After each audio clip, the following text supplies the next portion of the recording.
Akasis USB-C magnetic SSD enclosure. Macam bukan selalunya iPhone lah ataupun Pixel yang ada magnetic kat belakang, charging wireless.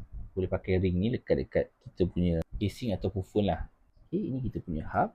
Okay, dia ada USB satu, ada HDMI di sini, ada kipas. Okay, lepas tu dia ada untuk charging power delivery 100 watt.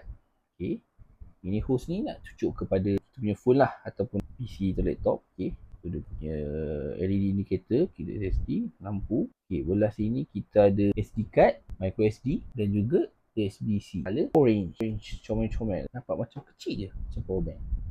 So nanti kita akan try untuk maybe dekat belakang phone lah ataupun belakang iPad ke. Okay, tu dia punya dock lah, sini atau hub.